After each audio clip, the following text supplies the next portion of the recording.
नमस्कार। 4 PM news network में आपका हार्दिक स्वागत है। देखिए, भारत का एक बड़ा उज्जवल इतिहास है। हमारे देश के अंदर सदाशयता को और एक दूसरे के प्रति सद्भाव का पुराना इतिहास है। ये हमारी परंपराएं हैं, भारतवर्ष की परंपराएं हैं। और ये परंपराएं हमेशा हमारे लोकतंत्र में, जब देश आजाद हुआ 1947 में और गणतंत्र बना 1950 में, उसके बाद से इन परंपराओं का निर्वहन बहुत अच्छी तरह से हो रहा है। बल्कि काफी हद तक पूर्ववर्ती राजाओं ने भी इन हमारी जो परंपराएं थी उनका निर्वहन किया।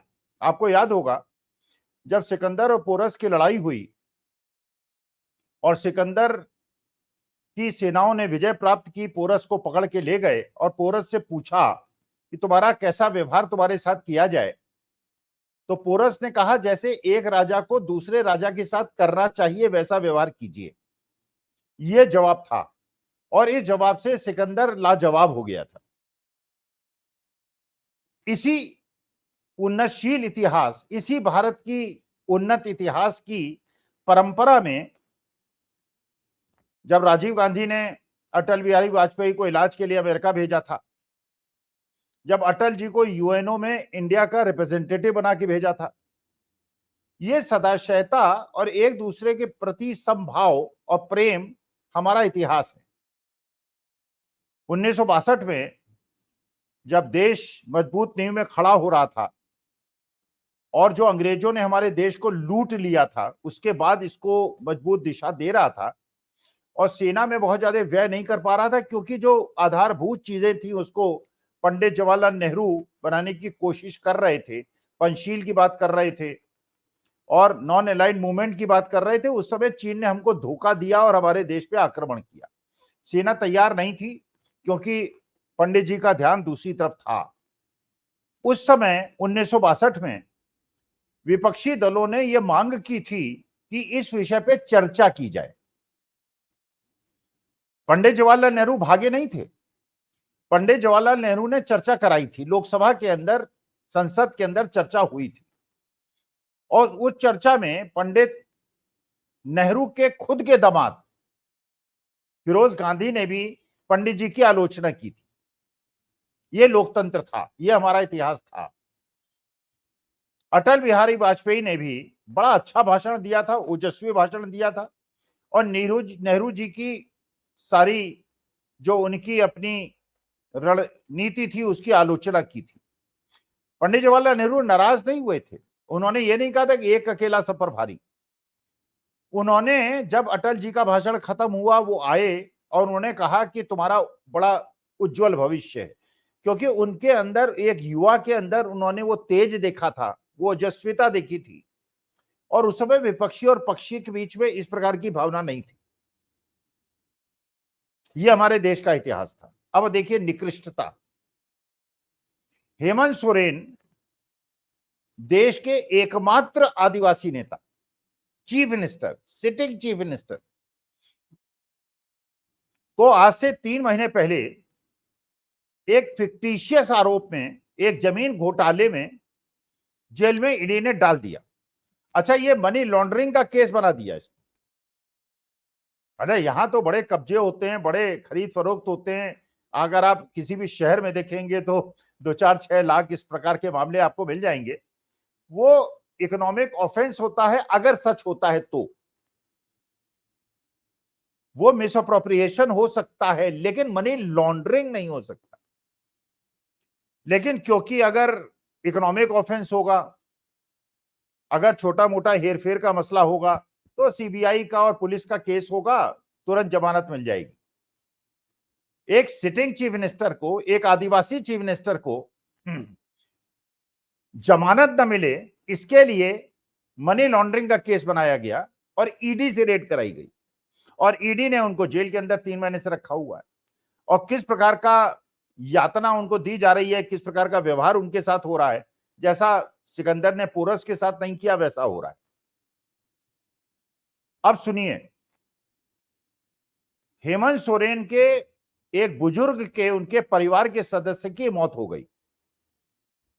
हेमंत सोरेन टेम्पररी बेल मांग रहे हैं,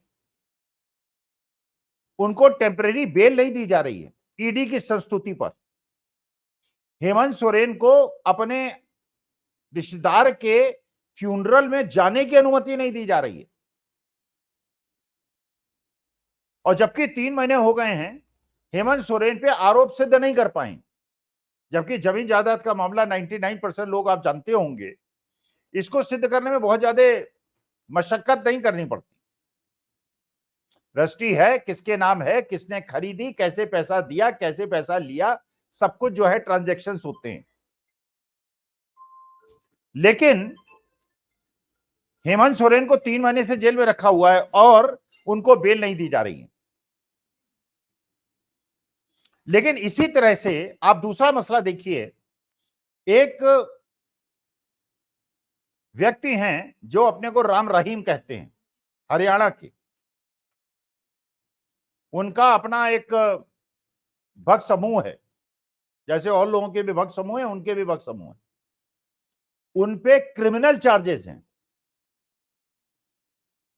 बलात्कार के चार्जेस हैं, मर्डर के चार्जेस हैं। अगर आप देखें जितने दिन से वो जेल में हैं, अगर आप उसके आंकड़े पता चलाएं, कितने दिन वो पैरोल पे बाहर रहे हैं, 75-80% वो पैरोल पे बाहर रहे हैं। मतलब एक दिन अगर जेल में बिताते हैं तो 4 दिन वो पैरोल पे बिताते हैं।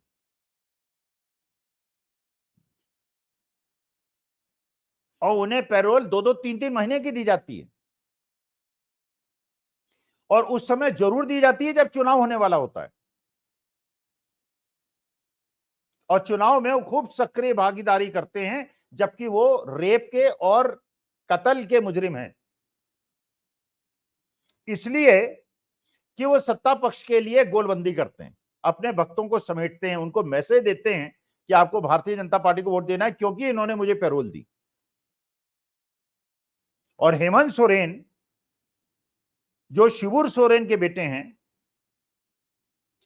जिन्होंने झारखंड को बनाने में महत्वपूर्ण रोल अदा किया है, और सर्वमान्य नेता हैं उनके पुत्र हेमंत सोरेन, 3 महीने से जेल के अंदर बंद है और उनको बेल नहीं दी जा रही है कि अपने रिश्तेदार के फ्यूनरल में जा सके।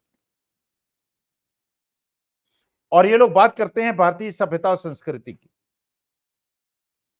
अगर हेमंत सोरेन को 3 दिन की बेल दे दी जाए और पुलिस उनके साथ जाए और फ्यूनरल में उनके साथ रहे, तो क्या इसमें किसी को आपत्ति हो सकती है, किसी को परेशानी हो सकती है?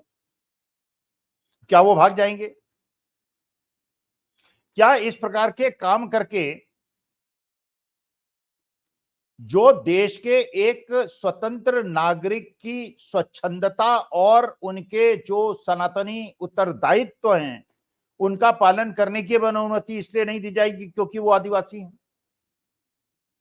क्योंकि उन्होंने इंडिया गठबंधन छोड़ने से इनकार कर दिया, क्योंकि उन्होंने कांग्रेस से गठबंधन तोड़ने से इनकार कर दिया, इसलिए उनको पैरोल नहीं मिलेगी।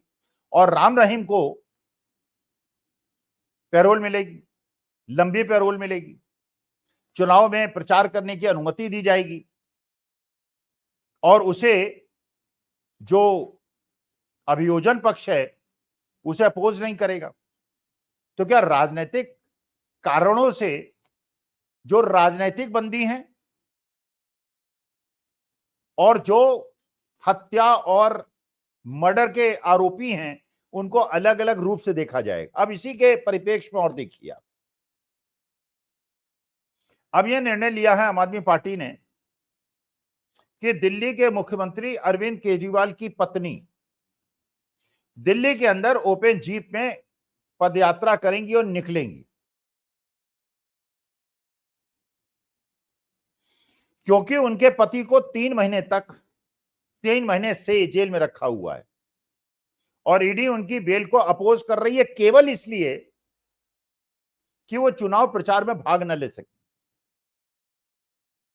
तो एक पतिव्रता स्त्री के नाते अरविंद केजरीवाल की पत्नी चुनाव प्रचार में निकलेंगी अपने पति के कर्तव्यों का निर्वहन करने के लिए, जो उनका मौलिक और संवैधानिक अधिकार था। मैं बल्कि और निवेदन करना चाहता हूं, मेरा उनसे कोई संपर्क नहीं, मैं कोई राजनीतिक व्यक्ति तो हूं नहीं, कि सुनीता केजरीवाल के साथ मनीष सिसोदिया की पत्नी, वैसे सुना है उनका स्वास्थ्य खराब है, अगर स्वास्थ्य ठीक है तो सत्येंद्र जैन की पत्नी, संजय सिंह की पत्नी, इनके बच्चे दिल्ली की जनता के सामने बताएं कि इनके पतियों के साथ किस प्रकार का अनाचार अत्याचार हो रहा है।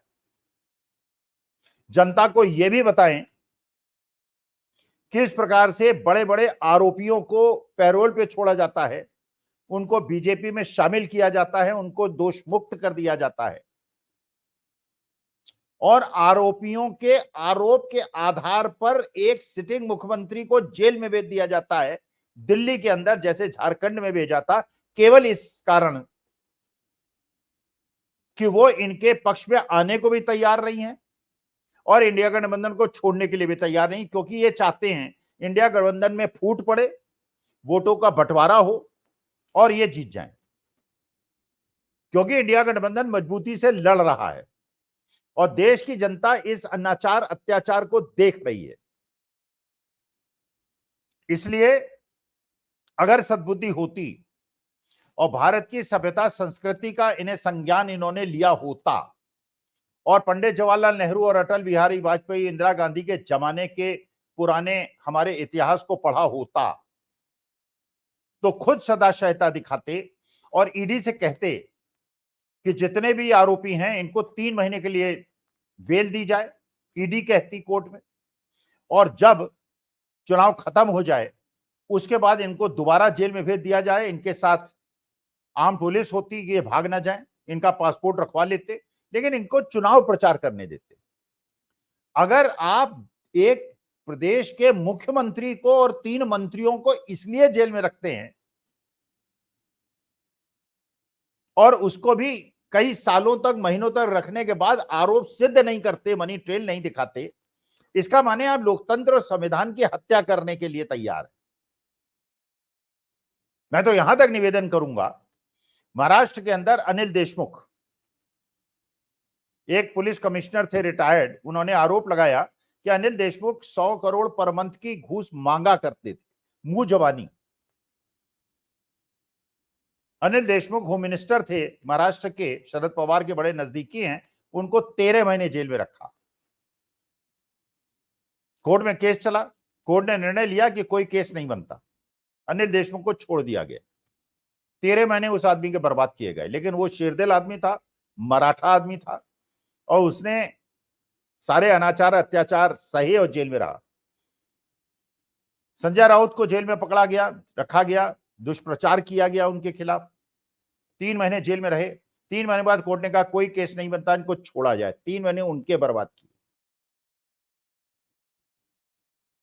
अनिल देशमुख का परिवार, संजय राउत उनके परिवार को भी महाराष्ट्र में खुली जीप में निकलना चाहिए, अपने परिवार के साथ निकलना चाहिए, जिससे जनता देखे कि स्वतंत्रता संग्राम सेनानी कैसे हुआ करते थे, जो अनाचार अत्याचार को फेस करते थे लेकिन झुकते नहीं थे। जो झुकते थे तो वो लोग थे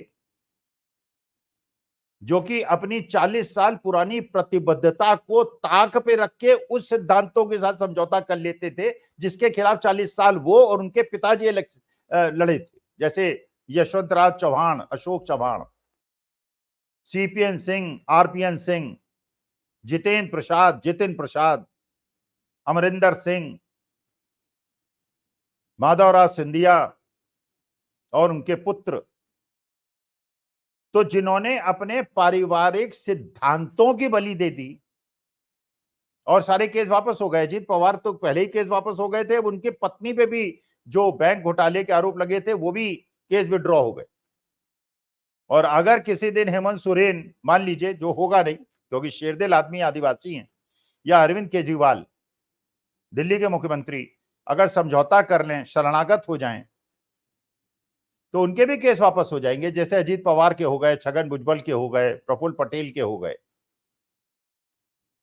लेकिन ये लोग जानते हैं, जब अंग्रेजों के जमाने में कुछ लोग अंग्रेजों से लड़े थे, कांग्रेसी थे, स्वतंत्रता संग्राम सेनानी थे, कुछ लोग अंग्रेजों की दलाली कर रहे थे, लेकिन उन दलालों को कोई याद नहीं करता। आज कांग्रेसियों को याद करते हैं, पंडित चंद्रशेखर आजाद, राम प्रसाद बिस्मिल, अशफाक उल्लाह खां को याद करते हैं।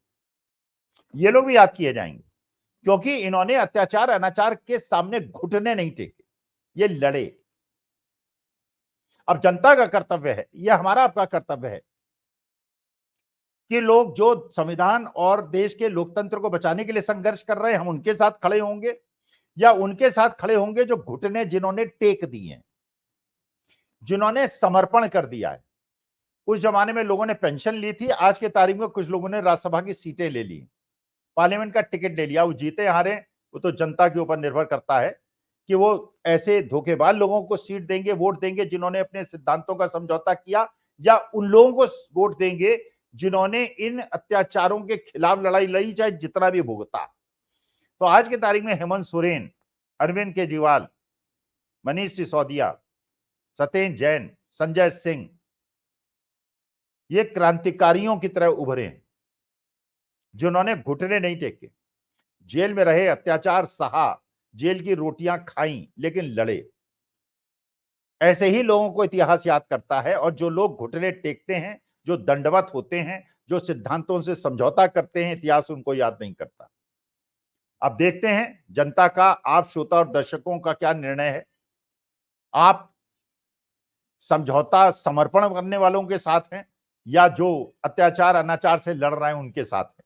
यह आपके ऊपर है। 4 जून को पता चलेगा, तब निर्णय लेंगे, तब निष्कर्ष निकालेंगे, तब डिस्कस करेंगे। प्रणाम, धन्यवाद और आभार।